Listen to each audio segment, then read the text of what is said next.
Welcome back दोस्तों। आज मैं आपके सामने रिसेंटली रिलीज हुई 12th मैन मूवी को लेकर आया हूँ, जो एक मलयालम लैंग्वेज मूवी है। उसी तरह एक मिस्ट्री सस्पेंस मूवी है।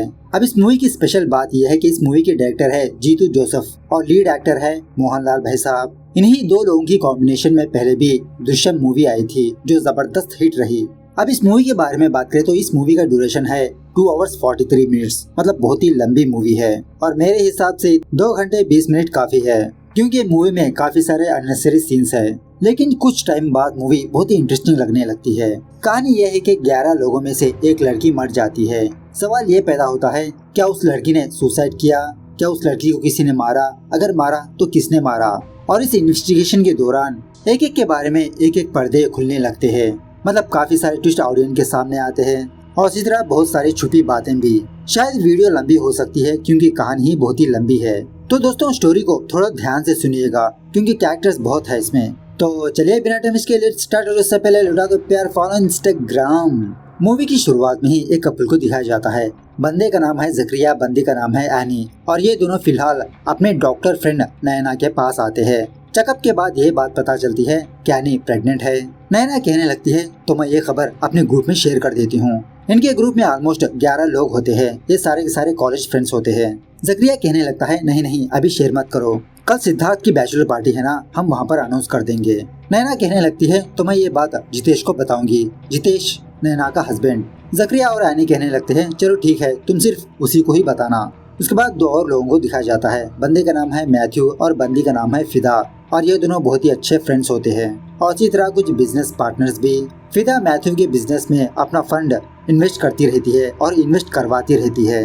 मैथ्यू की वाइफ का नाम होता है शैनी, और मैथ्यू की ये शिकायत होती है कि शैनी आजकल बहुत पैसा खर्च कर रही है, और ऊपर से मैथ्यू पहले से ही बिजनेस प्रॉब्लम्स में फंसा है। उसी तरह बातों ही बातों में मैथ्यू फिदा से कहने लगता है काश मैं तुमसे शादी कर लेता, तुम कितना मुझे समझती हो। उसके बाद एक और बंदे को दिखाया जाता है। इसका नाम है सैम, जो एक बैंक मैनेजर है। फिलहाल सैम के पास जोस नाम का एक बिजनेसमैन आता है सैम के पास से कुछ पैसे उधार लेने के लिए। जोस कहने लगता है कि जब मेरा ट्रक अनलोड होगा तभी आपको मैं ये सारे पैसे लौटा दूंगा।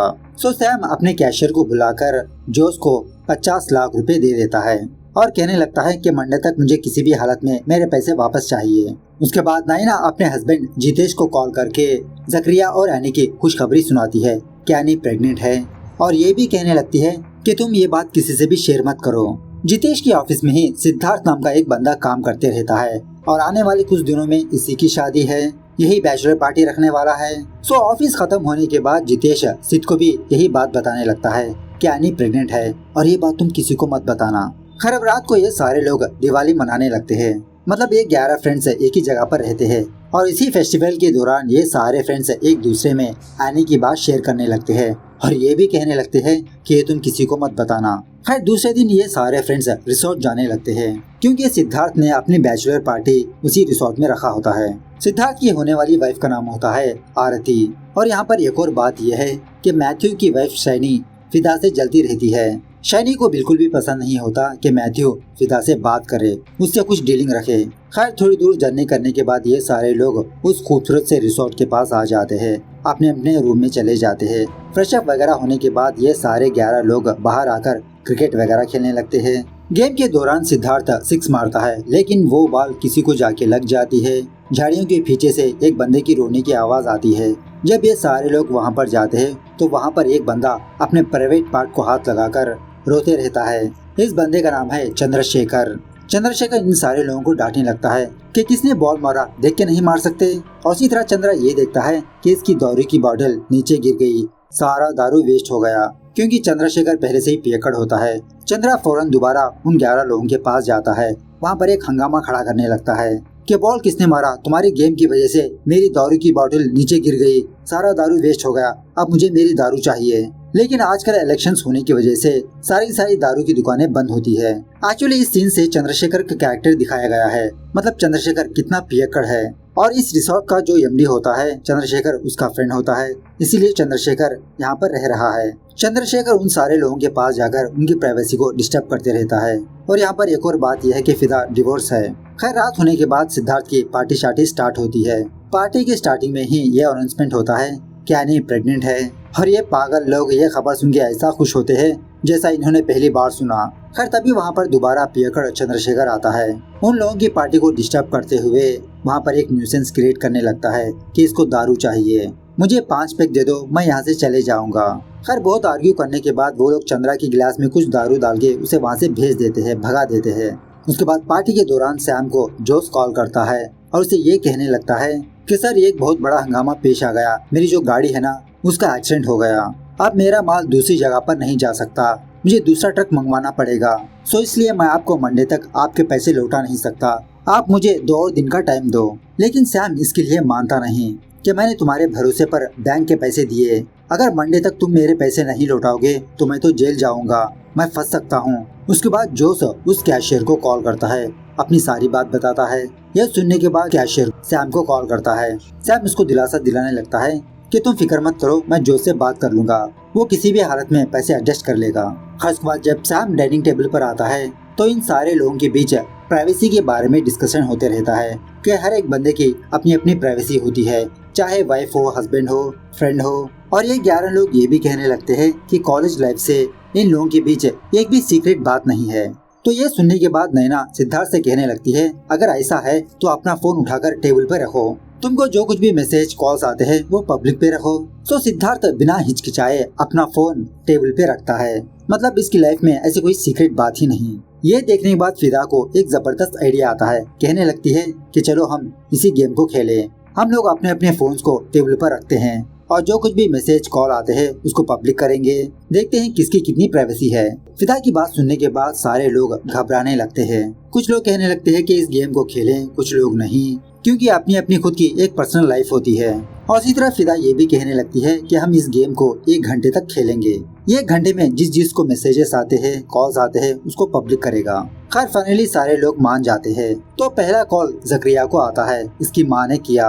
कॉल में जकरिया की माँ एनी को ताना देते हुए जकरिया से कहने लगती है कि जकरिया एनी प्रेग्नेंट है, इसका मतलब ये नहीं कि तुम उसका ख्याल रखो, बहुत सारी लड़कियां बच्चा जन्म दे चुकी है, एनी एकलौती नहीं। अब जकरिया ने अपने फोन को लाउड स्पीकर रखा होता है, सो जकरिया और एनी थोड़ा एम्बेरस फील होने लगते हैं। ये देखने के बाद सैम कहने लगता है, देखा हर एक की अपनी अपनी पर्सनल लाइफ होती है, एक प्राइवेसी होती है, कुछ बातें एक दूसरे से छुपा कर रखना ही बेहतर होगा। जकरिया कहने लगता है, अब तो गेम स्टार्ट हो चुका है, इसको हम कंटिन्यू करेंगे। खैर और थोड़ी देर बाद होने वाली दुल्हन आरती की फ्रेंड आरती को कॉल करती है, कुछ नॉर्मल बातें होती है। उसके बाद सिद्ध का फ्रेंड कॉल करता है, उसके बाद जितेश का फ्रेंड भी कॉल करता है फोन का कलेक्शन पूछने के लिए। तो इस तरह से वहाँ के लोगों को कुछ नॉर्मल कॉल्स आते हैं। खैर इसी दौरान जॉन नाम का एक बंदा मैथ्यू को वॉइस मैसेज सेंड करता है। उस वॉइस को प्ले करने पर जॉन मैथ्यू को गालियाँ देने लगता है, क्योंकि मैथ्यू ने जॉन के पास 25 लाख रुपए उधार लिया और जॉन ने फिदा के कहने पर मैथ्यू को 25 लाख रुपए दिया। और अब फिलहाल मैथ्यू के पास इतने सारे पैसे नहीं जो जॉन की उधारी चुकाए। ये मैसेज सुनने के बाद सारे के सारे फ्रेंड्स उदास होने लगते हैं और एक दूसरे में ये डिसाइड कर लेते हैं कि ये ट्रिप खत्म होने के बाद हम सारे लोग मैथ्यू की हेल्प करेंगे। और थोड़ी देर बाद सिद्धार्थ का एक फ्रेंड जिसका नाम होता है साजिश, वो कॉल करता है और साजिश एक मेडिकल रेप होता है। सो ये बंदा सिद्धार्थ से पूछने लगता है कि तुम कहाँ पर हो। सिद्धार्थ बताने लगता है कि मैं अपने फ्रेंड्स के साथ रिसोर्ट में पार्टी शार्टी कर रहा हूँ। अब साजिश को ये नहीं पता कि सिद्धार्थ का फोन लाउड स्पीकर पर है। सो सिद्धार्थ से कहने लगता है, अरे उसी ग्रुप में एक लड़की प्रेग्नेंट हुई थी ना, मैंने अबॉर्शन की गोलियां दी थी, क्या वो लड़की भी तुम्हारे ग्रुप में आई है? यह सुनने के बाद सारे के सारे लोग सिद्धार्थ पर भड़कने लगते हैं। मतलब यहाँ पर यह सवाल पैदा होता है कि इस ग्रुप में ऐसी कौन लड़की है जो सिद्धार्थ के साथ अफेयर में थी, सिद्धार्थ की बच्चे की माँ बनने वाली थी। अब आरती ये बात सुनकर रोती हुई अपने कमरे में चली जाती है। सिद्धार्थ आरती को मनवाने के लिए उसके पीछे पीछे चला जाता है। मतलब अब तक इस पार्टी में एक खुशी का माहौल था, इस कॉल की वजह से वहाँ का सारा माहौल बिगड़ जाता है। हस्बैंड्स अपने वाइफ्स पर शक करने लगते हैं। सारे लोग अपने अपने कमरे में जाने के बाद हमको ये बात पता चलती है कि इस गेम के दौरान सैम ने अपने फोन को एयरप्लेन मोड में रखा होता है, इसीलिए गेम के दौरान सैम को एक भी मैसेज या कॉल नहीं आया। खैर सिर्फ हर एक कमरे में वाइफ एंड हस्बैंड के बीच तू मैं होने लगती है। अपने अपने हस्बैंड्स पर भड़कने लगते हैं, कहने लगते हैं क्या तुम मुझ पर शक कर रहे हो। खैर थोड़ा बहुत झगड़ा करने के बाद मैथ्यू, सैम, जकरिया ये तीनों लोग एक हट के पास आकर बैठ जाते हैं और इसी तरह ये तीनों सिद्धार्थ का वेट करते रहते हैं, क्योंकि अब सिद्धार्थ ही बता सकता है कि सिद्धार्थ का अफेयर किस लड़की के साथ था। लेकिन बहुत देर होने के बावजूद भी सिद्धार्थ यहाँ पर नहीं आता। मैथ्यू उन दोनों से कहने लगता है कि जब तक सिद्धार्थ नहीं आ जाता मैं अपने कमरे में जाकर दारू की बोतल ले आता हूँ, तुम दोनों यहीं पर वेट करो। इस तरह से मैथ्यू दारू की बोतल लाने के लिए अपने कमरे में जाता है और उस वक्त ऑफकोर्स शनी भी बहुत गुस्से में होती है। इस तरफ हट के पास बहुत देर होने के बावजूद भी मैथ्यू दारू की बोतल नहीं ले आता। सो जकरिया सोने के लिए अपने कमरे में चला जाता है। तभी श्याम को जोश की तरफ से मैसेज आता है कि पैसों का इंतजाम हो चुका है, मैं आपको मंडे दे दूंगा। खैर और थोड़ी देर बाद एक बंदा भागता हुआ रिसेप्शन के पास आकर उस बंदे से कहने लगता है, सर व्यू पॉइंट के पास एक लड़की की लाश पड़ी है। यह सुनने के बाद वहाँ के तीनों लोग फौरन व्यू पॉइंट के पास भागते हैं देखने के लिए ये किसकी लाश है। तो वो और किसी की नहीं, शैनी की लाश होती है, मैथ्यू की वाइफ की। थोड़ी देर बाद पुलिस वाले वहाँ पर आते हैं। शैनी की मौत की खबर उसके सारे फ्रेंड्स को पता चलती है। शैनी का हस्बैंड मैथ्यू फुट फुट के रोने लगता है। इसी पूछताछ के दौरान वहाँ के पुलिस वालों को ये बात पता चलती है कि इस रिसोर्ट में एक और बंदा भी एज ए गेस्ट की तरह रह रहा है। सो वहाँ का मैनेजर इस पुलिस वाले को लेकर चंद्रशेखर के रूम के पास ले जाता है, उसको बाहर बुलाने लगता है। अब चंद्रशेखर ठहरा पियक्कड़ उसी नशे की हालत में वो दरवाजा ओपन करता है। मैनेजर चंद्रशेखर से कहने लगता है कि सर यहाँ पर एक ग्रुप आई थी ना, उनमें से एक लड़की की मौत हो गई। और जब ये पुलिस वाला चंद्रशेखर को देखता है इसे सैल्यूट करने लगता है, क्योंकि चंद्रशेखर और कोई नहीं DYSP होता है। किसी रिपोर्टर को मारने की वजह से चंद्रशेखर फिलहाल सस्पेंशन में होता है, लेकिन 2 दिनों बाद इसकी ड्यूटी ऑन हो जाएगी, इसका सस्पेंशन खत्म हो जाएगा। खास के बाद वो पुलिस वाला इन सारे लोगों के सामने आकर कहने लगता है, आप सारे लोगों को पुलिस स्टेशन आना होगा, कुछ इंक्वायरी होगी। और ऊपर से इलेक्शन का माहौल है, बहुत सारे पुलिस वाले इलेक्शन की ड्यूटी पर गए हैं। लेकिन ये लोग इस पुलिस वाले को समझाने लगते हैं, सर आने वाले कुछ दिनों में सिद्धार्थ की शादी है और ऊपर से यहाँ पर बहुत सारी लड़कियाँ हैं, थोड़ा प्रॉब्लम हो सकता है। जब चंद्रा अपने कमरे से निकलकर बाहर आता है, ये सारे लोग चंद्रा के पास जाकर इसे रिक्वेस्ट करने लगते हैं कि सर हम लोग पुलिस स्टेशन नहीं जा सकते, आप उस पुलिस वाले को समझाइए। इनकी बात सुनने के बाद चंद्रा एक आइडिया देता है कि चंद्रा इन सारे लोगों को यहीं पर रखकर इनकी इंट्रोगेशन करेगा और ये पुलिस वाले अपने पुलिस स्टेशन जाकर अपना अपना काम देखेंगे। जब कोई इन्फॉर्मेशन मिलेगी चंद्रशेखर इस पुलिस वाले को इन्फॉर्म करेगा। खैर पुलिस वाले जाने के बाद चंद्रा इन सारे लोगों के पास आकर पूछने लगता है कि पार्टी के दौरान क्या तुम लोगों के बीच कुछ झगड़ा हुआ था। तो सारे लोग ना का जवाब देते हैं। चंद्रशेखर वहाँ से चला जाता है। चंद्रा जाने के बाद ये सारे लोग एक दूसरे में ये डिसाइड करने लगते हैं कि हम चंद्रा के सामने उस गेम के बारे में डिस्कस नहीं करेंगे। जब चंद्रा CCTV फुटेज को देखता है, उसको ये बात पता चलती है कि पार्टी के दौरान होने वाली दुल्हन आरती रोती हुई अपने कमरे में गई। सो चंद्रशेखर दोबारा इन लोगों के पास आकर यही बात पूछने लगता है कि पार्टी के दौरान तुम लोगों के बीच कुछ न कुछ जरूर हुआ, ये बात तुम लोग मुझसे छुपा रहे हो, आप लोग कोऑपरेट नहीं कर रहे हो, देखो पुलिस स्टेशन जाना पड़ेगा। उसके बाद चंद्रा आरती के पास आकर यही सवाल पूछने लगता है कि पार्टी के दौरान कुछ इश्यू हुआ था। अब आरती इस ग्रुप में नहीं है, सो जो कुछ हुआ वो सारी बात चंद्रा को बता देती है। उसके बाद चंद्रा हर एक कपल के कमरे में जाकर उनके कमरे की तलाशी लेने लगता है। तलाशी लेने के बाद चंद्रा इन सारे लोगों को एक बड़े से हॉल में बिठाता है इंट्रोगेशन के लिए। और भाई साहब यहाँ से सारी की सारी मूवी इसी प्लेस पर चलती रहती है, यही से ही सारे राज खुलने लगते हैं। खैर चंद्रा इन लोगों के साथ दोबारा वही गेम खेलने लगता है, कहने लगता है कि अपने अपने फोन टेबल पर रखो, जो कुछ भी मैसेज कॉल आएगा पब्लिक पर रहेगा, देखो मेरा फोन भी टेबल पर रख रहा हूँ। तो सारे लोग अपने अपने फोन को टेबल पर रख देते हैं। तो पहला कॉल चंद्रा को ही आता है। इसका एक पुराना दोस्त इसको कॉल करता है। कुछ ऐसे ही नॉर्मल बात चलती है। उसके बाद चंद्रा सिद्धार्थ से पूछने लगता है, जब तुम आरती के पीछे गए रूम में क्या हुआ। सिद्धार्थ कहने लगता है कि जब मैं अपने रूम में गया था वहाँ पर ऑलरेडी फिदा थी, मतलब फिदा और आरती ये दोनों एक ही रूम में होते हैं। फिदा आरती को समझा रही होती है, तभी वहाँ पर शैनी भी आती है और सिद्धार्थ से कहने लगती है कि सिद्धार्थ तुम फौरन अभी के अभी बाहर आकर वो लड़की कौन है सारे लोगों के सामने बता दो। और इसी तरह शैनी इनडायरेक्टली फिदा पर ब्लेम करने लगती है, क्योंकि जैसा मैंने पहले कहा था कि शैनी फिदा को टॉलरेट नहीं करती। खैर अब शैनी की ये बात फिदा को पसंद नहीं आती। फिदा और शैनी के बीच तू मैं होने लगती है। तभी वहाँ पर मैथ्यू आता है शैनी को अपने साथ अपने रूम में ले जाने के लिए। फिदा मैथ्यू से कहने लगती है कि तुम शैनी को समझाओ, वो मेरे बारे में कुछ गलत ही सोच रही है। ऐसा झगड़ा करके फिदा वहाँ से चली जाती है और उसी वक्त जितेश सिद्धार्थ के कमरे में आ रहा होता है। तो चंद्रा जितेश से पूछने लगता है, तुम क्यों सिद्धार्थ के पास गए। जितेश जो हुआ वो बताने लगता है। जितेश सिद्धार्थ के पास जाकर ये पूछने लगता है कि तुमने क्यों साजिश को झूठ कहा कि वो लड़की हमारी ग्रुप की है। सिद्धार्थ कहने लगता है, अरे यार एक्चुअली वो लड़की हमारी होम टाउन की है और जब मैंने अबॉर्शन के टैबलेट्स उससे मांगा था मैंने हमारी ग्रुप की एक लड़की का नाम बता दिया। अब मुझे क्या पता सजीश कॉल के दौरान उसके बारे में बात करेगा। जितेश कहने लगता है खैर जो भी हो तुम आरती को जाके संभालो। यह सुनने के बाद चंद्रा सिद्धार्थ से कहने लगता है चलो उस सजीश को ही कॉल करो, बात क्या है उसी से सुनेंगे। लेकिन कॉल करने पर सजीश अपना फोन पिक नहीं करता। तभी फिदा की एक फ्रेंड फिदा को कॉल करती है क्योंकि तब तक शैनी की मौत की खबर सारे न्यूज चैनल्स में फैल चुकी होती है। लेकिन बातों के दरमियान फिदा अपनी कॉल को कट करती है। चंद्रा फिदा को डांटने लगता है कि तुम गेम के दरमियान में ऐसा नहीं कर सकती, लगता है तुम कुछ छुपा रही हो, क्या छुपा रही हो, सब कुछ सच सच बताओ। सो फिदा और मैथ्यू ये दोनों कुछ दिनों पहले का इंसिडेंट बताने लगते हैं। जब मैथ्यू और फिदा ये दोनों अपनी कार में जा रहे थे, police drunk and drive case में मैथ्यू को गिरफ्तार कर लिया था।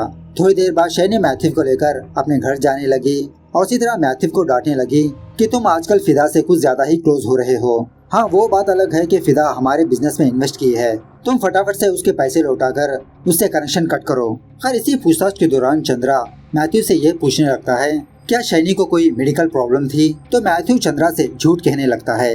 लेकिन जब चंद्रा सारे लोगों का कमरा चेक कर रहा था, शैनी के कमरे में कुछ मेडिसिन पाए गए। दोबारा सारे लोगों को सच बताने के लिए कहता है। सो नैना चंद्रा को सच बताने लगती है कि शैनी को बाइपोलर डिसऑर्डर था, मतलब some kind of mental illness. खैर पार्टी के दौरान जॉन ने मैथ्यू को कॉल करके उसको गालियाँ दी थी ना। चंद्रा फिदा से कहने लगता है कि तुम जॉन को कॉल करके उसे गालियाँ दो। जब जॉन अपना फोन पिक करता है, फिदा से बहुत ही पोलाइटली बात करने लगता है, उसे सॉरी बोलने लगता है, कहने लगता है कि फिदा मैं थोड़ी देर के लिए डर गया कि शायद मैथ्यू मुझे पैसे नहीं देगा। खैर ये सारी बातें मैं तुमको बाद में समझाऊंगा जब तुम मुझे मिलोगी। मतलब 3 घंटे पहले जॉन ने मैथ्यू को गालियाँ देकर बात किया था, लेकिन इन्हीं 3 घंटे में ऐसा क्या हो गया जो जॉन बहुत ही पोलाइटली फिदा से बात कर रहा है। उसके बाद चंद्रा मैथ्यू से कहने लगता है कि अब तुम जॉन को कॉल करो, लेकिन जॉन अपना फोन पिक नहीं करता। अब जॉन को इस ग्रुप में 3 लोग ही जानते हैं, मैथ्यू, शैनी, फिदा। उसके बाद चंद्रा मैथ्यू के फोन से जॉन को एक मैसेज सेंड करता है कि मैं तुम्हारे पैसे नहीं लौटाऊंगा, जो उखाड़ना है उखाड़ लो, मतलब जॉन का रिप्लाई पाने के लिए। इसी पूछताछ के दौरान चंद्रा ये ऑब्जर्व करता है कि सैम को ना ही मैसेज आया ना ही कॉल आया। जब चंद्रा सैम के फोन को चेक करता है तो सैम ने अपने फोन को एयरप्लेन मोड में रखा होता है। यह जानकर चंद्रा सैम को डांटने लगता है और पार्टी गेम के दौरान भी इसने यही कांड किया था। तो सैम से पूछने लगता है बताओ तुमने अपने फोन को एयरप्लेन मोड में क्यों रखा। सैम जो कुछ हुआ वो सारी बात चंद्रा को बताने लगता है कि सैम कुछ बिजनेसमैन को अपने बैंक का पैसा देता है, मतलब रोटेशन करता रहता है और ये काम गैर कानूनी है। सो चंद्रा सैम को वार्निंग देता है। उसके बाद चंद्रा दोबारा हर एक का फोन लेकर उनके कॉल रिकॉर्ड्स, मैसेजेस, सारी की सारी चीजें देखने लगता है। उसके बाद चंद्रा इन सारे लोगों के फोन नंबर लेकर साइबर सेल वालों को सेंड करता है और ये पता करने के लिए कहता है कि इन सारे नंबर्स में से किस किस के फोन नंबर से जॉन को कॉल गया और जॉन से कॉल आया। ये होने के बाद चंद्रा फिदा से ये सवाल पूछने लगता है कि जब तुमने शैनी से झगड़ा किया उसके बाद तुम कहाँ पर गई। फिदा कहने लगती है सर मैं सिगरेट पीने के लिए पूल साइड गई थी। और जब चंद्रा यही सवाल मैथ्यू से पूछने लगता है, मैथ्यू कहने लगता है सर मैं दारू की बोतल लेने के लिए दोबारा अपने रूम में गया तो मैंने देखा शैनी बहुत ही गुस्से में है। उसके बाद चंद्रा के पूछने पर सारे लोग शैनी के बारे में अपना अपना ओपिनियन बताने लगते हैं। जकरिया भी कहने लगता है कि शैनी ने जकरिया और एनी के पास बहुत सारा पैसा उधार पे लिया लेकिन लौटा के नहीं दिया। उसके बाद चंद्रा शैनी के साइकियाट्रिस्ट डॉक्टर को कॉल करता है शैनी की डिसऑर्डर, उसकी पर्सनालिटी के बारे में जानने के लिए। तो डॉक्टर ये कंफर्म करता है कि शैनी को बाइपोलर डिसऑर्डर था, मतलब कभी शैनी डरती रहती, कभी गुस्से में होती, कभी ज्यादा पैसा खर्चा करती।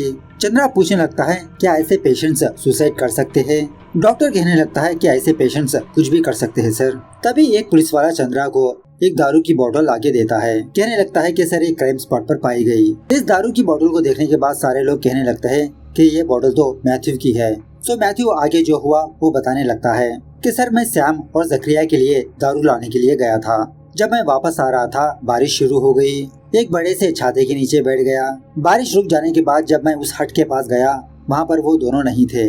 उन दोनों का बहुत देर वेट करता रहा। तभी मुझे फिदा की चीखने चिल्लाने की आवाज आई। मैं फौरन दौड़ता हुआ फिदा के पास गया। फिदा ने मेरे हाथ में दारू की बोतल देकर साइड में फेंक कर मुझे वहाँ से ले गई। चंद्रा फिदा से पूछने लगता है क्या फिदा ये बात सच है। फिदा कहने लगती है हाँ सर, मैथ्यू जो कह रहा है वो सच है।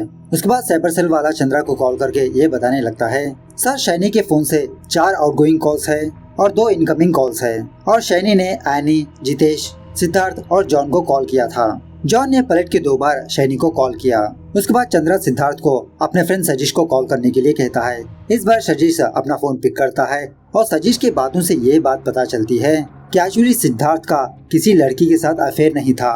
सिद्धार्थ ने अपने फ्रेंड जितेश के लिए अबॉर्शन की टैबलेट्स लिया था। यह सुनने के बाद जितेश साफ मना करने लगता है, सर वो बंदा झूठ कह रहा है, मेरा किसी के साथ अफेयर नहीं, मैंने कोई टैबलेट्स नहीं मंगवाया। इस बात को कंफर्म करने के लिए चंद्रा आरती से सवाल करने लगता है कि आरती, सिद्धार्थ ने तुम्हारे सामने इस बात का जिक्र किया? आरती बताने लगती है, हाँ सर, जब मैं रोती हुई अपने कमरे में आ गई, मेरे पीछे पीछे सिद्धार्थ भी आया, मुझे समझाने लगा कि मेरा किसी के साथ अफेयर नहीं, मैं इस चीज में इन्वॉल्व नहीं हूँ, मैंने वो टैबलेट्स जितेश के लिए मंगवाए थे। सो आरती इस बात का प्रूफ मांगती है कि जितेश का कौन सी लड़की से अफेयर है। सो सिद्धू दोबारा जितेश के पास जाता है, उससे कहने लगता है कि जितेश वो लड़की कौन है, मुझे बताओ, वरना आरती मुझसे शादी नहीं करेगी, प्लीज तुम और दूसरी लड़की आरती के पास आकर अपना कन्फेशन करो। ये सुनने के बाद जितेश के पास और कोई चारा नहीं होता। सो जितेश अपना गुनाह कबूल कर लेता है कि हाँ, मैंने ही वो अबॉर्शन की टैबलेट्स मंगवाया था और वो लड़की और कोई नहीं, शैनी है। जितेश सिद्धार्थ से बात करने के बाद शैनी जितेश के पास आती है, कहने लगती है कि उस सजिश की वजह से सारा का सारा माहौल बिगड़ गया, अब मैथ्यू भी मुझ पर शक कर रहा है। जितेश कहने लगता है, वो छोड़ो, तुम और मैं आरती के सामने जाकर हमको कन्फेशन करना होगा, क्योंकि आरती सिद्धार्थ से रूठी हुई है। जब तक आरती को सच नहीं पता चलता तब तक आरती सिद्धार्थ से शादी नहीं करने वाली। ये सुनने के बाद शैनी आरती के सामने आने से मना कर देती है। ये बात जब मैथ्यू सुनता है कि जितेश और शैनी का अफेयर चल रहा था, इसके तो आंखों में से आंसू निकलने लगते हैं और उसी तरह जितेश की वाइफ नैना भी अपसेट हो जाती है। लेकिन थोड़ी देर बाद नैना इस बात से मना करने लगती है कि जितेश झूठ बोल रहा है, शैनी का जितेश के साथ अफेयर नहीं था, क्योंकि नैना खुद शैनी की डॉक्टर थी। अगर शैनी प्रेग्नेंट होती तो नैना को पता चलता। तभी उसी वक्त जॉन फिदा को कॉल करता है। जॉन को ये बात पता चल चुकी होती है कि शैनी की डेथ हो गई। सो बातों के दरमियान जॉन ये कहने लगता है कि मैथ्यू ने मुझे 25 लाख रुपए देना था ना, उसमें से शैनी ने मुझे 10 लाख रुपए ट्रांसफर किया, उसी के बारे में मैंने रात को शैनी को कॉल किया था। शैनी ने 5-5 लाख करके 2 बार ट्रांसफर किया। खैर मैथ्यू से पूछने पर मैथ्यू को ये बात बिल्कुल भी पता नहीं होती। चंद्रा शैनी का बैंक अकाउंट ओपन करने के लिए कहता है, स्टेटमेंट चेक करने के लिए, लेकिन मैथ्यू को शैनी का बैंक अकाउंट पासवर्ड नहीं पता होता। उसके बाद इन लोगों से पूछताछ करने पर जितेश ये कंफर्म करता है कि जितेश ने ही 5 लाख रुपए शैनी को दिया था। अब यहाँ पर एक और सवाल ये पैदा होता है कि बचा 5 लाख किसने शैनी को ट्रांसफर किया। थोड़ी देर पहले चंद्रा ने सारे लोगों के मोबाइल्स को चेक किया था। सो इनमें से मेरिन के मोबाइल में मेरिन ने अपने भाई को एक मैसेज सेंड किया था और मेरिन के भाई ने मेरिन को ये मैसेज सेंड किया, hope you are fine, Merin Sam की वाइफ। सो इस बात की इन्वेस्टिगेशन करने पर सारे लोगों को ये बात पता चलती है कि मेरिन के भाई ने मेरिन को 5 लाख रुपए सेंड किया और मेरिन ने वो 5 लाख रुपए शैनी को सेंड किया। और इसी तरह यहाँ पर सब लोगों को ये बात पता चलती है कि जितेश शैनी का अफेयर नहीं, बल्कि जितेश और मेरिन का अफेयर है। जब जितेश सिद्धार्थ से बात किया, उसके बाद जितेश मेरिन के पास आया और इससे यही कहने लगा कि सिद्धार्थ ये चाहता है कि मैं और तुम आरती के पास जाकर अपना कन्फेशन करें, आरती को भरोसा दिलाए कि हम दोनों का अफेयर है। लेकिन मेरिन इसके लिए मना करने लगती है। इस तरह से जब मेरिन जितेश से बात करके रोते हुए वहाँ से जा रही होती है, इसके सामने शैनी आती है। मेरिन जो कुछ भी हुआ वो सारी बातें शैनी को बता देती है। सारी बात सुनने के बाद शैनी मेरिन को अपने रूम में ले जाकर कहने लगती है कि रोने से कुछ भी फायदा नहीं, अगर तुम आरती के पास गई तुम्हारी जिंदगी बर्बाद हो जाएगी, डरो मत, मैं तुमको इस प्रॉब्लम से बाहर निकालूंगी। मेरे पास एक जबरदस्त आइडिया है, लेकिन तुम और जितेश मुझे 10 लाख रुपए दो, तुम 5 लाख, जितेश 5 लाख। सो इस तरह से मेरिन ने अपने भाई से पैसे मांग के शैनी को ट्रांसफर किया। खैर ये बात सुनने के बाद सैम अपसेट होने लगता है कि मेरिन ने सैम को धोखा दिया। खैर शैनी ने एनी को भी कॉल किया था। चंद्रा एनी से पूछने लगता है कि शैनी ने तुमको कॉल क्यों किया। एनी जो हुआ वो बताने लगती है कि रात को शैनी एनी को अपने रूम में बुलाकर ये कहा कि तुम आरती के पास जाकर ये कन्फेस करो कि तुम्हारा और जितेश का अफेयर है, ये तुम फ्री में मत करो, जितेश तुमको पैसे भी देगा। लेकिन एनी इस बात के लिए मना कर देती है। अपने रूम में आकर एनी अपने हस्बैंड जकरिया को बताती है। जकरिया एनी को डांटने लगता है, इसीलिए मैंने कहा कि तुम शैनी से दूर रहो और तुम हर बार हर्षन से पैसे लेकर शैनी को देती रही। अब हर्षन का नाम सुनने के बाद चंद्रन एनी से कहने लगता है कि तुम हर्षन को कॉल करो। हर्षन एनी का फ्रेंड। कॉल करने के बाद एनी चंद्रा के बताए हुए तरीके पर ये कहने लगती है कि एक छोटी सी प्रॉब्लम है। यह कहते ही चंद्रा एनी का मुंह बंद कर देता है। उसके बाद हर्षन जो सच है वो सारा सब कुछ बक देता है कि शैनी के पास एनी की एक वीडियो है, उसी वीडियो के जरिए से शैनी एनी को ब्लैकमेल कर रही थी। ये सुनने के बाद चंद्रन एनी से उस वीडियो के बारे में पूछने लगता है कि वो वीडियो क्या है।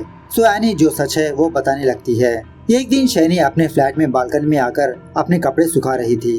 तभी शैनी अपने अपोजिट फ्लैट में एनी और हर्षन को देखती है। ये दोनों रोमांस कर रहे थे। सो शैनी ने फौरन अपना फोन उठाकर इसकी वीडियो बना ली। और रात को जब एनी शैनी के पास गई थी, एनी ने इस बात के लिए मना कर दिया कि मैं आरती के पास नहीं जाऊंगी। ये सुनने के बाद शैनी एनी को उस वीडियो के बारे में बताते हुए उसे ब्लैकमेल करने लगती है।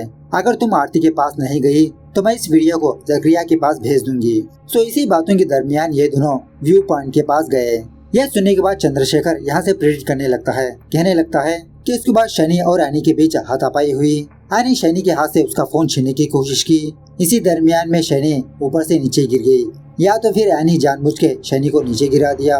लेकिन एनी का यही कहना होता है, नहीं सर, मैंने शैनी को नहीं मारा, आप मेरी बातों पर भरोसा करो या ना करो, यही सच है। उसके बाद एक पुलिस वाला चंद्रशेखर के पास आकर ये कहने लगता है कि सर हमने शैनी का फोन फाइंड आउट कर लिया। मतलब जब शैनी मरी थी शैनी का फोन नजर नहीं आ रहा था। उस एरिया को तलाश करने पर अब मिला। उसके बाद चंद्रा दोबारा उन सारे लोगों के फोन लेकर चेक करने लगता है और सारे लोगों से ये सवाल पूछने लगता है कि 9:30 बजे आप लोग कहाँ पर थे। तो एक एक बंदा अपना अपना जवाब देने लगता है। कोई अपने रूम में था, कोई बाहर था। इसी बातों के दरमियान चंद्रा सैम से ये सवाल पूछने लगता है कि सैम तुमने शैनी को क्यों मारा। ये सवाल सुनने के बाद सारे के सारे लोग शॉक में रह जाते हैं। चंद्रा मेरिन से पूछने लगता है क्या सैम और तुम्हारा जॉइंट अकाउंट है। मेरिन कहने लगती है हाँ, मतलब सैम के अकाउंट से जो कुछ भी पैसा ट्रांसफर होता है वो सैम को मैसेज आता है। सो रात को भी यही हुआ था। जब मेरिन ने शैनी को 5 लाख रुपए सेंड किया, ये मैसेज सैम को गया। अब पर्सनली सैम के बारे में बात करें तो सैम बहुत ही कंजूस होता है। खैर यही सवाल पूछने के लिए सैम मेरिन के पास जाने लगता है। लेकिन तभी सैम एनी को रोता हुआ जाता देखा और इसी तरह शैनी कुछ अजीब सी बिहेव कर रही थी। सो सैम मेरिन के पास जाने के बजाय शैनी के पास गया, मतलब वही व्यू पॉइंट के पास। शैनी से पूछने लगा क्यों तुमने मेरी वाइफ से 5 लाख रुपए लिया, मेरे पैसे मुझे वापस करो। शैनी भी बताने लगती है कि ये बात तुम अपने वाइफ से जाके पूछो, मुझसे क्या सवाल कर रहे हो। मतलब शैनी पैसे देने से मना कर देती है। सैम को बहुत गुस्सा आता है। शैनी का गला पकड़कर उसे पीछे ढकेलता है, लेकिन इत्तेफाक से शैनी उस खाई में नीचे गिर जाती है, मर जाती है बेचारी। मतलब ये सारी बातें सैम कन्फेस करता है। उसके बाद फाइनली चंद्रा एनी के पास आकर कहने लगता है कि एनी शैनी के फोन में तुम्हारा ऐसा कोई वीडियो नहीं था, शैनी तुमको बस ऐसे ही डरा रही थी, फिक्र मत करो। और इसी तरह जब तक इंट्रोगेशन खत्म होता तब तक सुबह हो चुकी होती है। चंद्रशेखर उस रिसोर्ट छोड़ के चला जाता है। इस तरह से ये मूवी यहाँ पर दी एंड होती है। तो मूवी कैसे लगी कमेंट करके बताना जरूर। मिलते हैं अगली वीडियो में, तब तक take care, bye bye, see you soon.